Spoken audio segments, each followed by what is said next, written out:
सज्जनों ते मित्रों, मैं थोड़ा अपना वीर मलिक बशीर देश पंजाब यूट्यूब चैनल तो ते अज असीं पहुंचे हाँ CC 186 चक नंबर 201 एरिया पलाटा।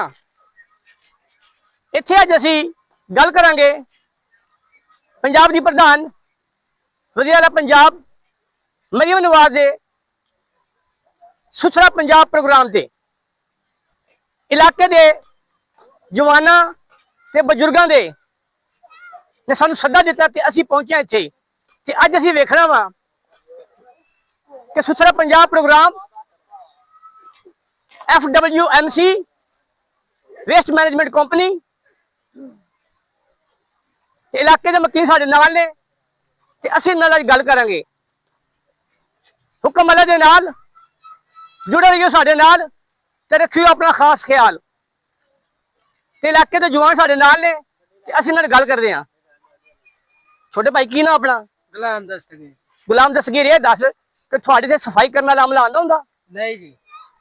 पुत्र गल ओ करनी है, किसी दी पक्ष नहीं मारनी, सच्ची ते सुथरी गल करनी। नहीं ये तो कोई तुहाडे इत्थे इलाके दे विच कोई कूड़े वास्ते कंटेनर है? नहीं है जी, तुम्हारे सामने ही है। कोई डब्बा डुब्बा है इत्थे? कोई शायद नहीं, यानी कि तुहानू कोई सहूलत नहीं। कोई सहूलत इलाके दे मकीना दी मुश्तरका राय ये आबादी जिहड़ी है क्रिश्चियन कम्यूनिटी ते मुस्लिम कम्यूनिटी ते आबादी आ। इन्हां लोकां ने दस्सिया वा कि ना इत्थे कोई सफाई आला आंदा वा, ना इत्थे कोई कंटेनर आ, ना इत्थे कूड़े वास्ते कोई डब्बा वा। पंजाब दा सुथरा प्रोग्राम, पंजाब CM मरियम नवाज दा सुथरा पंजाब प्रोग्राम इत्थे नजर नहीं आ रहा। ते असी पंजाब दी प्रधान Maryam Nawaz, DC Faisalabad, commissioner Faisalabad, FWMC ते वेस्ट मैनेजमेंट कंपनी दे सरपंचां नू ये मंग करदे हां कि खुदारा as soon as possible CC 186 चक नंबर 201 इलाका पलाटा दे इन्हां मकीना वाल भी वेखो कि किस हाल चो गुजर रहे ने। ये लोग तो दूरबीन ला के सुथरा पंजाब प्रोग्राम वेख रहे हैं लेकिन नजर नहीं आ रहा। जीवे जीवे देश पंजाब।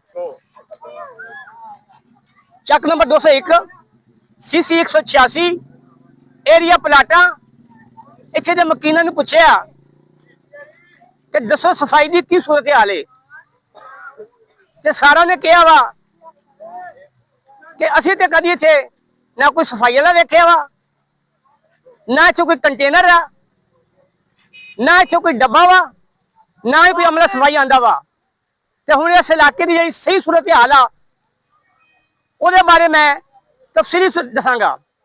साडे ज़रिया के मुताबिक सानू पता चलिया कि CC 186 जिहदे विच चंदियां तलावां वड्डियां, चंदियां तलावां छोटियां, जंडा वाली ते इजाफी बस्ती पलाटां दा एरिया वा। इहदे विच 8 वर्कर ने, 2 रक्शे ने। एडी वड्डी यूसी दे विच 8 वर्कर, मेरा ख्याल है बहुत वड्डी ज्यादती है। पंजाब दी प्रधान मरियम नवाज नूं असीं मंग करदे हां कि इन्हां पसमानदा इलाका लई खसूसी तो खसूसी फंड मुहैया करे। जीवे जीवे देश पंजाब।